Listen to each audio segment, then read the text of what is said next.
What you see in front of me is what we're going to be making today on Miss Mandi Throwdown. If you've been looking forward to a curry and you're just like, Mandi, you're not giving us more of that. Well, in this episode today, I'm going to be making for you goat curry and veggie curry. And in July, all the way till September is usually the cold period right here in Nairobi. So these meals are like a hug in your mouth, baby, and you're not even ready for us to throw down.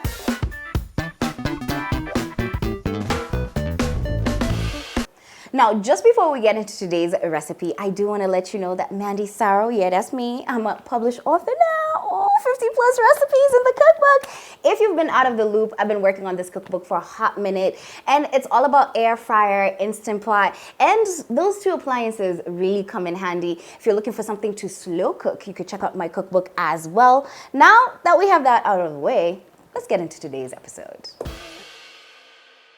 We're going to kick things off with our goat curry, which is going to be absolutely succulent. So a quick rundown of our ingredients. We have 1 kg of goat meat right here. It's mixed chops. You can ask that from your butcher. We have 1 large white onion that I've gone ahead to slice, 1 green chili, completely optional. We have 2 tomatoes that I've gone ahead to thinly slice. We have tomato paste. We have garlic paste. Now we have 3 sets of spices that we're dealing with. Honestly, I highly recommend not to skip on them. Each spice that's here plays a really important role to how your food is really gonna come out like. So let's start with whole spices we have here. We have cardamom, cinnamon, clove, star anise, star seed, whichever one you prefer to call it. And the thing about star anise is that you can find it at your closest supermarket. Actually, I feel like when you search through the spices aisle, you can find it. If you can't find it, it's completely optional. It just adds a little bit of warmth to the food. We also have the spices that are going to go into the goat, which is curry powder. We have nutmeg, cayenne pepper, and black pepper. You can find out all the measurements in the description box below. And finally, we have turmeric, paprika, and ginger powder. I am using ginger powder today because I didn't find any fresh ginger, so I'm gonna use what's in my pantry.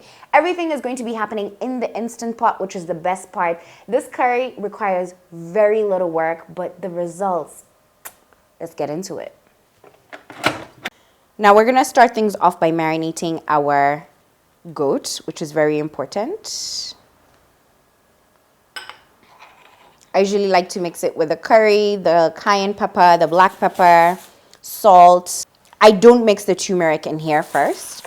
I just feel like I don't want to stain things, so I add the turmeric at the end.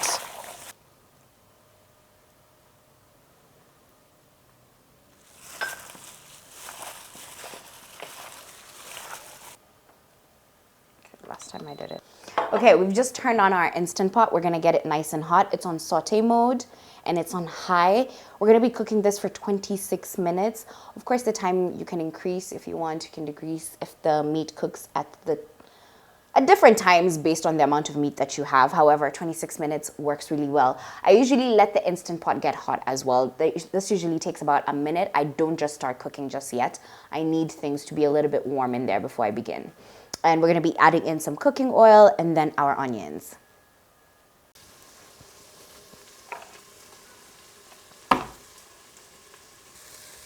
Our onions are cooking really well and they're getting soft. So what I'm gonna go ahead and do now is add in our whole spices. I like to add them now so that they can just start releasing their flavor. So next up, I'm adding in the chili, bay leaf as well, the meat,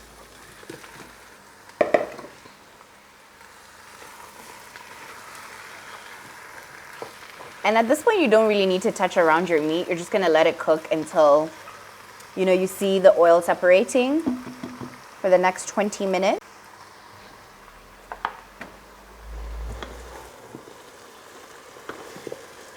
So it's been a couple of minutes. I'm just gonna toss everything together.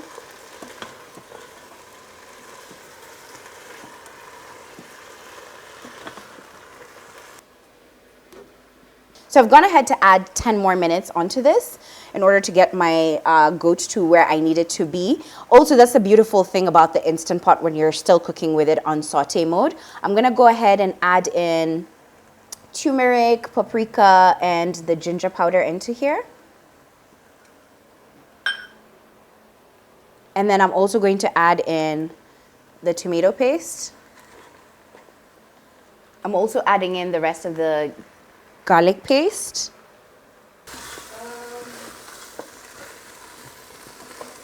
Now with 5 more minutes to go, I'm just going to add in the tomatoes.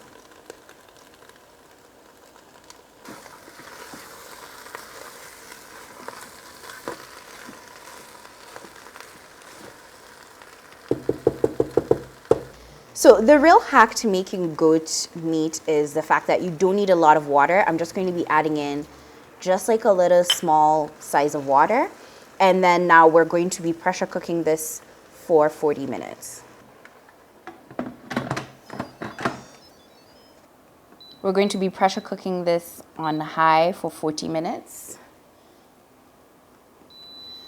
And we're going to check back in when things are super tender.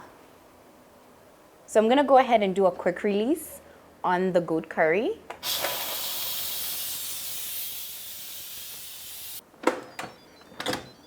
As you can see, the goat released its own moisture. That's why I was telling you, you don't even need a lot of water. And you can see it's already falling off the bone. And this like sauce doesn't need much. Like, you're at a good place already, because I don't think you need it thinner than this, and you don't need it, you don't need more sauce than this. I think this is perfect. Now we're on to the veggie curry, and for this veggie curry, honestly, I have to say that I named it the Queen Bee Veggie Curry. Barbara, who works right here at MMTD, she is head of brand partnerships and digital production. She has been asking me to make a bomb veggie curry. So that's what we're gonna do today. Now, I'm gonna start things off by giving you guys a quick rundown of the ingredients. We have cauliflower, chickpeas, we have onions, we have cilantro or dania stems that we've cut off at the bottom. We're just using the ends today. We have fresh cinnamon, whole cinnamon, tomato paste, coconut milk, garlic paste. I don't have any ginger, so I've added ginger powder to my blend. We also have a chicken stock cube right over here. So first things first, what we're gonna do is season the cauliflower. I've gone ahead to drizzle just a little bit of cooking oil onto them. And for our spices, we have curry powder, paprika, cayenne pepper, ginger powder, and garlic powder as well. We're just gonna sprinkle this on top over here. Major reason being we want this is going to be like our faux chicken. You know how vegans like to say it tastes like rib. And we're going to season it with our seasoning spices and salt as well. And this is not going to be cooked in the Instant Pot or the air fryer. We're just going to be making this on the stove. I'm gonna toss everything together. And the major reason why I cut the cauliflower chunky is because I like it when it roasts like this. It's much easier for me to handle. And then I usually cut it to be a little bit smaller before I add it to the sauce.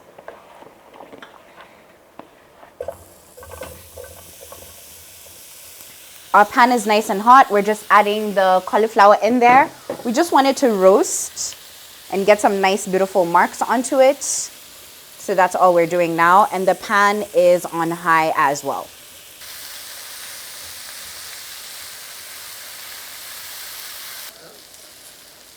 Okay, so we've gone ahead to, char these babies up. They look so beautiful. And now we're just gonna take them out and set them aside and add our chickpeas and do the same thing that we've just done right here for the cauliflower. I highly recommend that you don't skip this step because it adds so much flavor to the cauliflower, and in turn the cauliflower will add so much flavor to the sauce that we're definitely going to be making in the same stovetop. So I removed the cauliflower. I've just added in just about half a tablespoon of olive oil, and I'm gonna add in the chickpeas.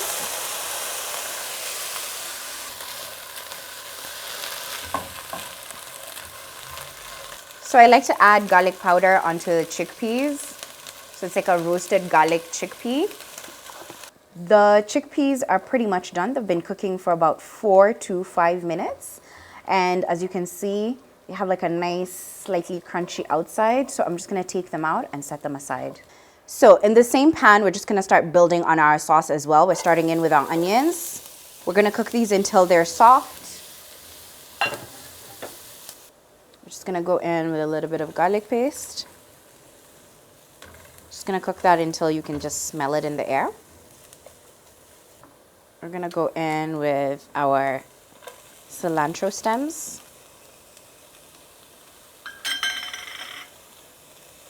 Three cinnamon sticks. And also some curry powder, paprika, and garlic powder. You just need this to cook down. We're gonna go in with a heaping tablespoon of tomato paste.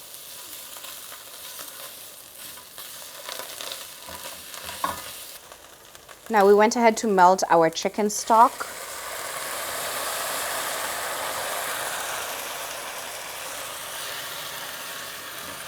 Add salt.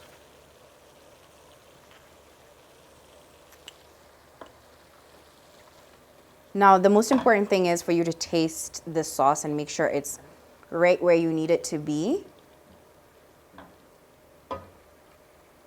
And every time it just like thickens up, you can add in more of the chicken stock and just like loosen up the sauce. So I'm just taking the cauliflower and cutting it to be much smaller.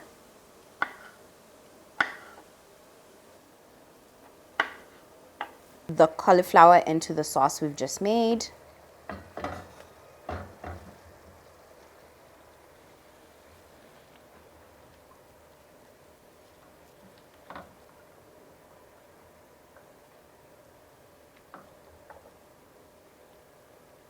Just making sure everything is well combined. And now finally I'm gonna go in with the coconut milk. And I'm gonna have things simmer away for about 8 to 10 minutes so that the cauliflower can get softer and the flavors combine really well. So I'm just adding in 2 whole cloves just to add warmth, and I'm gonna cover this. It's currently on low. I'm just gonna let things simmer before I can check on them again. It's been about 10 minutes. Our curry is ready. This is our veggie curry that's over here, looking absolutely divine. I already snuck in a little spoonful, which was so tasty. And now it's time for us to serve up our goat curry. Okay, I'm just gonna take out our goat curry from the Instant Pot, and I'm just gonna pour that in there. Looking so divine.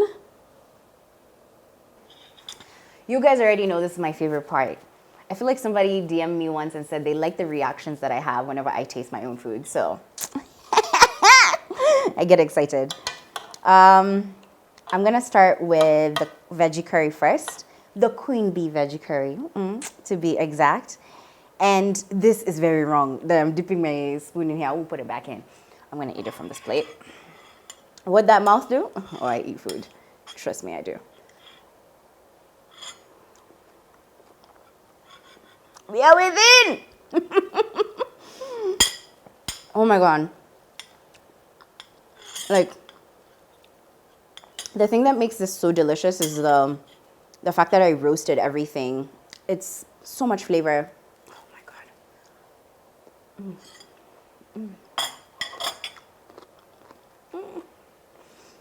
And I like it when my veggies have crunch into them. I hate when they're like overcooked. They need to have crunch. It feels like texture. They say cauliflower is like ribs. So we're eating ribs. Oh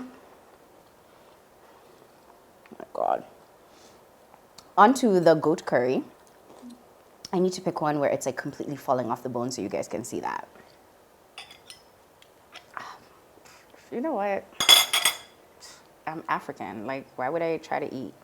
Look at that. Just look at that. Look at that. Pulling away.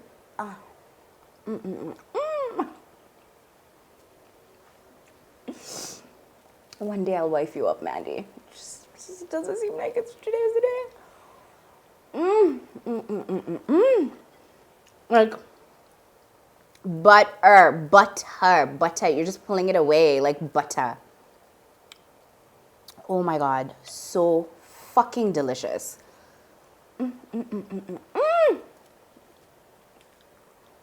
Okay. 10 out of 10, would highly recommend. I've had such a joy filming this recipe today for you guys, both of these recipes. I do want you to recommend this episode to somebody who loves themselves some curry, either vegetable, either goat. Go ahead and share this video with them. Make sure you leave a comment below and let me know which curry is winning for you, either the veg or the goat. And make sure you subscribe to this video if you haven't yet. I don't want to love and leave you without reminding you though that you need to grab yourself my first official cookbook, The Melting Pot. It has 50+ recipes. If you're looking to up your air frying game, your instant pot game, just like I showed you with this curry, baby, you need this in your life. There's a goat fry recipe that's in here that's absolutely killer. The link is in my description box below. Until the next episode though, guys, stay eating delicious and slide into someone's DM.